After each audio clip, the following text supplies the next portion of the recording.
Today I want to talk to you about a concept I call major definite purpose. I got this idea when I was young and reading a book by Napoleon Hill. Napoleon Hill happened to be a lawyer, but actually wrote books and was commissioned by Andrew Carnegie to read a book that was later called Think and Grow Rich. In the book, he describes that the starting point is having a sense of purpose and going from there.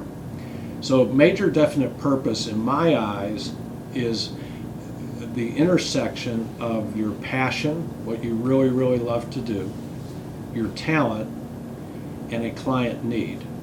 If any of those things are missing, it won't work. So it's a starting point for planning, major definite purpose. Let me tell you a story. Allison was a lawyer in my old firm. And Allison and I met when she was a first-year associate and was a summer associate and had dinner at our house. A few years later, after 9/11, Allison had been in the corporate practice group of our firm and was switched to litigation. And she was doing securities arbitrations. She invited me to lunch, and she said, "Cordell, if I have to do securities arbitrations for the rest of my career, I'm going to quit practicing law." So during the lunch, I said, "Allison, you've done a really, really great job of describing what you don't want to do. What do you want to do? What do you want to focus your long-term career doing?" She had no answer. So I started probing. "Okay, Allison, what makes you unique?" She said, "Well, I speak German."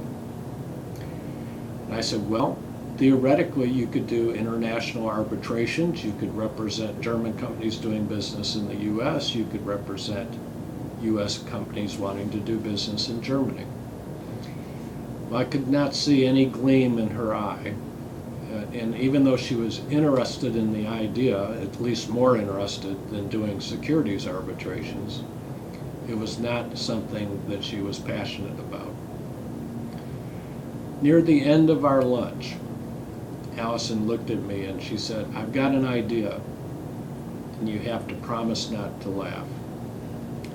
I told her I wouldn't laugh. She looked at me and she said, "I want to be an equine lawyer and represent racehorse owners." And I said, "Allison, why do you want to do that?" She said, "Because I grew up around horses. I have a horse right now. I just enjoy horse people."